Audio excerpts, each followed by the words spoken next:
지금까지 살아오면서 가장 잊지 못할 최고의 순간을 말하라면 언제를 말하시겠습니까? 네, 과거로 막 돌아가죠 지금. 네, 언제가 내 생에 가장 행복한 아니면 정말 최고의 순간이었나? 뭐 결혼? 아니면 첫 아이 낳았을 때? 아니면 처음으로 내 집 장만했을 때?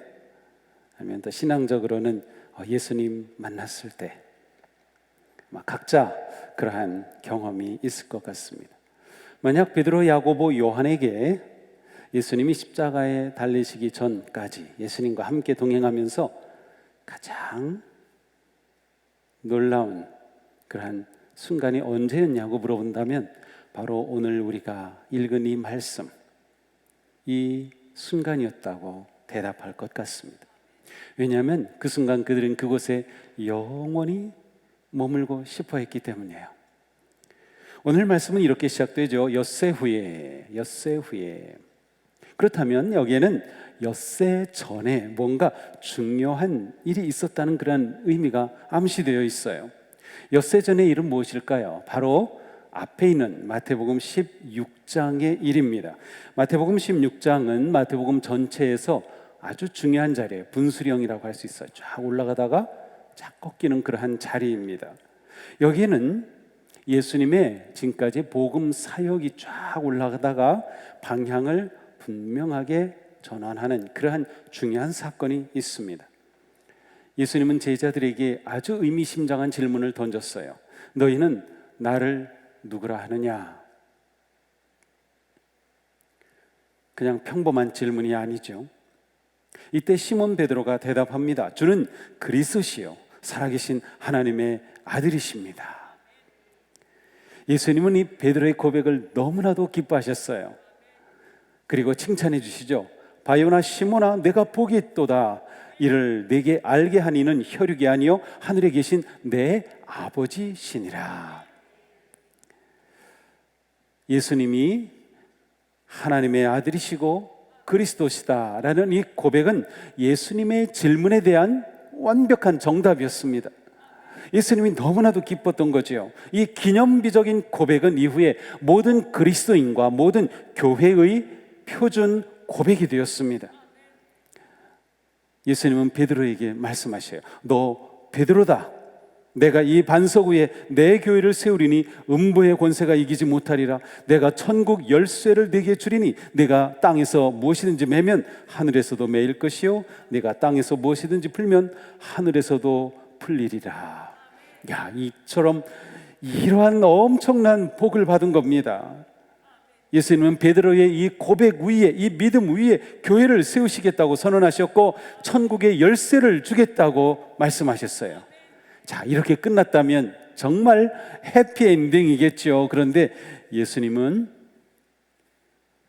자기가 그리스도인 것을 아무에게도 말하지 말라라고 경고하시면서 엄청난 선언을 하십니다. 예루살렘에 올라가 장로들과 대제사장들과 서기관들에게 많은 고난을 받고 죽임을 당하고 제3일에 살아나야 할 것이라. 예수님이 처음으로 자신이 고난을 받고 죽임을 당할 것이라고 하는 것을 공개적으로 밝히시는 순간이었어요. 이 순간이 마태복음에서 결정적인 순간이 된 거예요. 하나님의 아들이시고 그리스도이신 예수님이 고난을 받고요 죽임을 당한다는 겁니다. 이 말을 들은 제자들은 이해할 수가 없었어요. 그리고 그것을 받아들일 수도 없고 감당할 수도 없는 일이었어요. 그래서 베드로는 예수님을 붙들면서 가나요라고 되어 있는데 이 붙들고 아주 막 대꾸하면서 항변한다는 뜻이에요. 주님 안 됩니다. 절대로 이런 일이 주님께 일어나서는 안 됩니다. 그러자 조금 전에 베드로를 칭찬하셨던 예수님이 베드로에게 이렇게 책망하셔요. 사탄아 내 뒤로 물러가라. 너는 나에게 걸림돌이다. 너는 하나님의 일을 생각하지 않고 사람의 일만 생각하는구나. 예수님으로부터 사탄이라고 책망을 받았어요. 이렇게 예수님의 첫 번 순환 예고는 제자들과 예수님이 아주 강력하게 충돌한 사건이에요. 제자들은 이 일로 예수님을 완전히 아직 이해하지 못하고요, 그들은 지금 멍한 상태입니다. 예수님께서는 이렇게 베드로를 책망하시고 나서 자기를 부인하고 나를 따르라 하고 말씀하셨어요. 너희가 지금, 베드로, 내가 지금 내가 죽는 거 이거 안 된다고 하지? 너를 부인하고 내 주장을 부인하고 내 생각을 부인하고 나를 따라라, 이렇게 말씀하신 거죠. 그러나 제자들은 그 말씀조차도 이해하지 못하고 혼란 가운데 있었어요. 바로 이런 일이 있은 엿새 후입니다. 그러니까 이 사건이 굉장히 중요해요. 오늘 본문과 밀접하게 연결이 되어 있는 거죠. 이날 예수님은 베드로, 야고보, 요한을 데리고 높은 산으로 올라가셨습니다.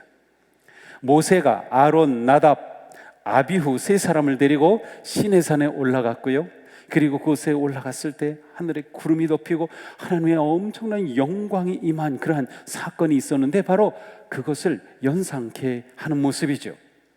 그런데 그곳에서 예수님의 모습이 변형되었어요. 변모되었습니다. 그들 앞에서 변형되사 그 얼굴이 해같이 빛나며 옷이 빛과 같이 휘어졌더라. 보통 이 사건을 변화산 사건이라고 합니다. 높은 산에서 예수님이 변화되셨기 때문이죠. 여기서 변형되셨다라는 이 변형이라는 단어는 외적인 모습뿐만 아니라 본질적으로, 내적으로, 질적으로 변화된 것을 뜻합니다.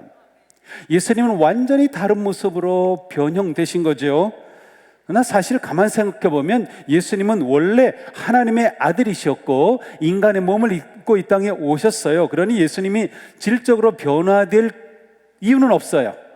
이것은 베드로와 제자들이 그렇게 경험한 겁니다. 예수님을 그렇게 본질적으로 변화되신 모습을 체험했다고 하는 뜻이에요. 제자들 앞에 황홀한 광경이 벌어집니다. 예수님의 얼굴이 해같이 빛나고 입으신 옷이 빛과 같이 휘어졌습니다. 세상 어디서도 볼 수 없는, 경험해보지 못한 모습이었습니다. 성경을 보면 눈부신 빛이 나타났다. 그것은 하나님의 임재하심의 순간을 표현하는 겁니다. 변화된 예수님의 모습은 왕의 모습이었고 하나님의 모습이었습니다. 모세가 시내에서 내려올 때 그의 얼굴이 빛났죠. 얼굴에 광채가 났어요. 그래서 수건으로 가려야 할 정도였는데 그 이야기를 알고 있던 제자들이지만 지금 그들의 눈앞에서 예수님의 모습이 그렇게 놀랍게 변화된 것입니다. 이 황홀한 순간을 그들은 잡아두고 싶었어요. 어떻게든 이 자리에 영원히 머물고 싶었던 겁니다. 근데 이게 전부가 아닙니다. 모세와 엘리야가 나타났어요. 그러더니 모세와 엘리야가 예수님과 더불어 대화하고 계시는 겁니다. 모세와 엘리야는 구약에서 율법과 예언을 대표하는 사람이에요. 엘리야는 또 어떤 사람이에요? 승천한 사람이에요. 모세는 시내산에서, 엘리야는 호렙산에서 하나님을 경험한 사람들입니다. 또한 이 두 사람은 모두 메시아의 선구자가 되며 메시아의 오심을 준비하기 위해 다시 나타날 예언자로 성경에 기록되어 있어요. 이런 상징적인 인물인 모세와 엘리야가 예수님 곁에 나타나고 대화하고 있는 겁니다. 그렇습니다. 예수님은 바로 예언된 메시아라는 겁니다. 모세와 선지자의 그린 성경에 약속된 그분이 바로 예수님, 이분이시다라는 것이 그 자리에서 드러난 겁니다. 이 엄청나고 놀라운 황홀한 경험을 하면서 제자들은 이 시간이 계속되기를 바랐어요. 우리가 그런 때도 있잖아요. 시간이 지나지 않고 여기 머물렀으면 하는 순간들이 있는 것처럼 말이죠. 그래서 베드로가 말합니다. 주여, 우리가 여기 있는 게 너무 좋습니다. 만일 주께서 원하시면 내가 여기서 초막 셋을 짓되 하나는 주님을 위하여, 하나는 모세를 위하여, 하나는 엘리야를 위하여 하리이다. 초막을 짓겠다는 거예요. 임시 거처죠. 거주할 곳을 짓고 여기 주님과 이 황홀한 경험 가운데 영원히 머무르고 싶다는 것이죠. 이스라엘 백성들에게 초막이라고 하는 것은 성막과 연결이 됩니다. 광야 생활하는 동안 이스라엘 백성들의 진영의 중심에는 하나님이 거하시는 성막이 있었습니다. 그러므로 하나님의 영광이 머물 거처를 짓는다 라고 하는 것은 하나님이 임하셨을 때 모든 하나님의 백성들이 가질 수 있는 그러한 열망이었습니다. 베드로는 하나님의 영광을 영원히 보존하고 오랫동안 간직하고 싶은 그 마음으로 초막을 짓겠다고 하였어요. 주님이 거하실 처소를 짓고 그 주님을 모시고 베드로, 요한, 야고보는 그 주님과 함께 그 황홀한 시간을 누리고 싶었던 거죠. 그런데 초막을 짓겠다는 베드로의 이 헌신을 거절되었어요. 그렇게 말하자 하늘에서 소리가 들린 겁니다. 호련히 빛난 구름이 그들을 덮으며 구름 속에 소리가 나서 이르되 이는 내 사랑하는 아들이요 내 기뻐하는 자니 너희는 그의 말을 들으라. 이런 엄청난 소리가 들렸습니다. 이 말을 듣는 순간 제자들은 깜짝 놀라 두려움에 사로잡혀 엎드렸습니다. 얼굴을 땅에 팍 대고 엎드렸어요. 이것은 하나님의 임재의 영광 앞에서는 누구도 설 수 없어요.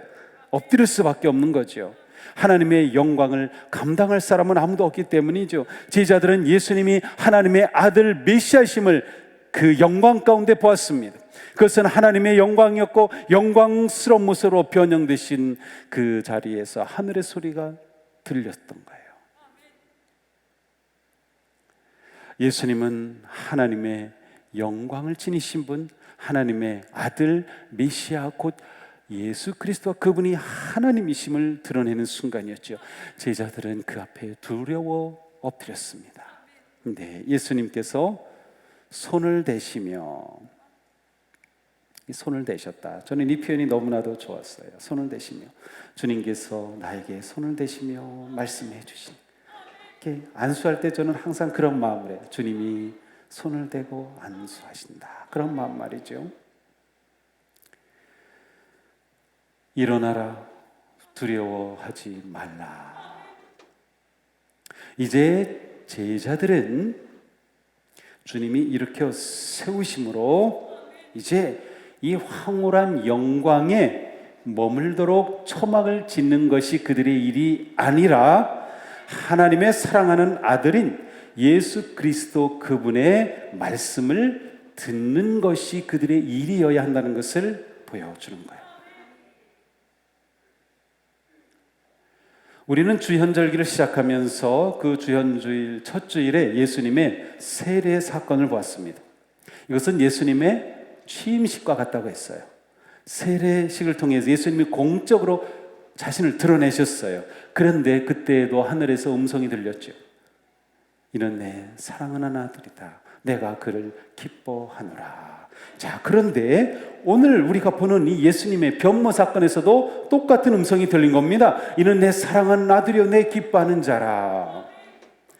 굉장히 중요한 순간입니다. 자, 세례 받으실 때 예수님의 세례 받으심의 그 소리가 들리면서 예수님이 공생애를 시작하셨다면, 오늘 본문인 이 변모 사건에서는 예수님께서 이 하늘의 음성을 통해서 십자가의 길로 들어서신 거예요.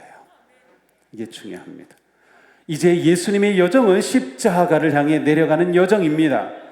우리는 오늘 사건이 엿새 후에라는 말로 시작된 것을 보았죠. 베드로가 주님은 그리스도시고 살아계신 하나님의 아들이십니다라고 고백했을 때 예수님은 그리스도는 고난을 받고 죽어야 한다고 말씀하셨어요. 제자들이 혼란스러웠습니다. 제자들은 예수님의 죽음을 반대했습니다. 그러나 이제 하늘에서 소리가 들리고 그의 말을 들으라 하고 하셨어요.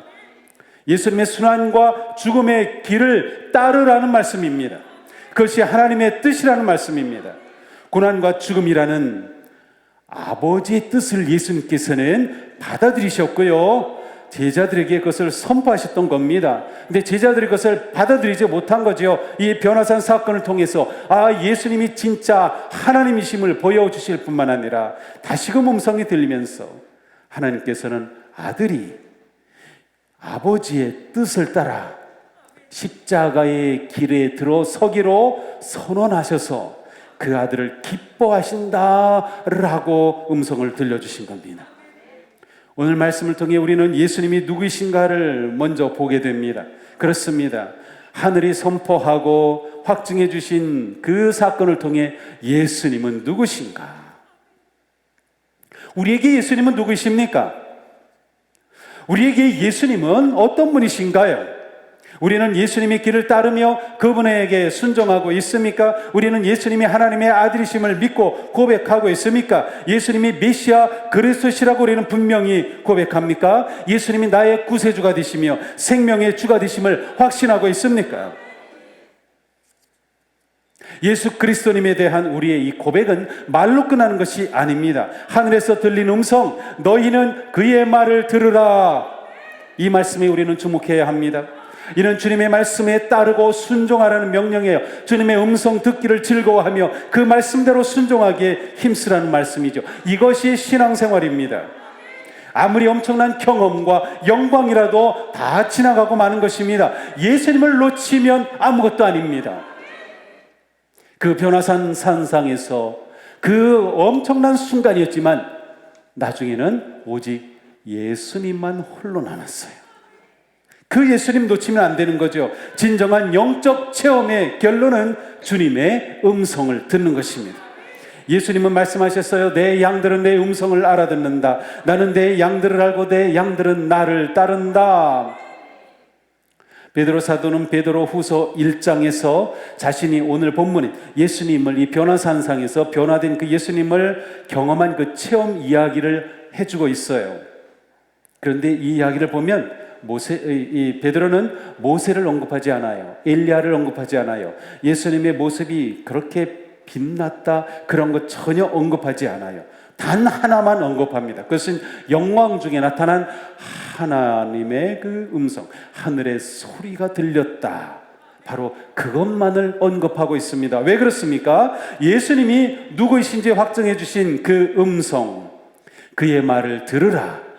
이것이 변화산 사건의 가장 중요한 핵심이기 때문입니다. 베드로는 그 핵심을 알았어요. 그리고 그 음성을 들었던 것이죠. 우리가 영적 삶에서 빠지기 쉬운 함정이 있습니다. 그것은 주님의 음성을 듣기보다 빛나고 황홀한 자리에 머무르려고 하는 것입니다. 영원히 붙잡고 싶은 영광의 순간에 집착하는 것입니다. 베드로가 초막을 짓기 원하였던 것처럼 우리는 빛나는 경험과 영광스러운 시간과 자리에 계속 머물고 싶어 합니다. 그것은 자연스러운 현상이에요. 그러나 참된 믿음의 생활은 빛나는 순간을 유지하고 보존하려고 초막을 짓는 것이 아닙니다. 초막으로 영광을 품고 가두어둘 수 없습니다. 주님의 음성에 귀를 기울이며 주님의 부르심과 뜻에 아멘으로 순종하는 것이 영적 삶의 초점입니다. 변화산의 사건은 예수님이 본격적으로 십자가의 길로 들어섰다는 전환점이 되는 거예요. 변화산에 오르시어 변형되신 예수님은 즉시로 구원의 십자가의 길을 선택하신 겁니다. 그리고 제자들을 데리고 산에서 내려오시면서 말씀하셨어요. 인자가 죽은 자 가운데서 살아나기 전에는 본 것을 아무에게도 말하지 말라. 예수님이 고난받으시고 죽으시고 부활하실 때까지는 이 엄청난 목격한 이 광경을 함부로 말하지 말라는 것이에요. 왜 그렇습니까? 예수님의 고난과 죽음을 외면한 채 영광만 바라보면 안 되기 때문입니다. 십자가를 외면하고 영광만 바라보는 신앙이 되어서는 안 되기 때문이죠. 영광의 순간에도 예수님은 아버지 뜻에 순종하시면서 고난의 걸음을 멈추지 않으셨습니다. 우리는 아버지의 뜻을 따라 영광의 자리에 머물지 않으시고 십자가와 고난, 죽음을 향하여 나아가신 예수님의 말씀을 들어야 합니다. 주님의 말씀을 따르고 순종해야 하는 거죠. 예수님이 보여주신 진정한 영광은 변화된 그 모습이 아니라 아버지의 뜻에 따르고 십자가에서 자신을 내어주신 그 사랑에 있습니다.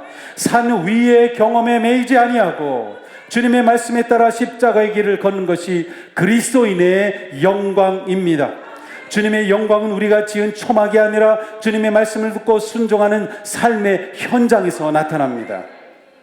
영과 진리에 참된 예배는 하나님 임재의 영광과 거룩하심을 경험한 우리가 삶의 자리에서 말씀에 순종하고 살아갈 때 완성되는 겁니다. 주님이 거하실 초막은 우리 마음에 짓고 우리의 손과 발로 십자가의 길을 걷는 것이 진정한 성도의 영광입니다. 오늘도 예배하며 변화산의 은혜와 영광을 경험한 우리는 다시 세상으로 내려가 주님의 말씀을 듣고 순종하는 거룩한 삶으로 나아가야 합니다. 이것이 성도의 영광입니다. 변화산 후 예수님이 산에서 내려오시자 그곳에서 기다렸던 것은 귀신 들린 아이였습니다. 우리가 영광의 예배를 드리고 주님의 임재하심을 체험해도 우리가 돌아갈 일상은 여전히 문제가 있어요. 아픔이 있어요. 고통이 있습니다. 하지만 우리는 주님의 영광의 임재를 보았기 때문에 담대하게 세상으로 나아갈 수 있습니다. 하나님의 아들 그리스도 예수께서 우리와 함께 하시기 때문입니다. 십자가의 길이 성도의 진정한 영광임을 우리는 믿기 때문입니다. 하늘문이 열리는 영광의 예배, 하나님의 임재하심의 영광의 시간을 경험한 우리는 주님의 음성을 듣고 주님을 따라서 산 아래로 내려가야 합니다. 이것이 진정한 예배자입니다. 이것이 우리가 오늘 예배하는 이유입니다. 오직 주님의 음성을 듣고 주님의 음성을 기뻐하며 주님의 음성을 따르는 성도가 되기를 축복합니다. 주님의 영광의 비밀을 간직하고 주님의 말씀에 순종하며 겸손하게 묵묵히 고난의 길, 십자가의 길을 걷는 복된 사순절이 되기를 주님의 이름으로 축복합니다. 기도합시다.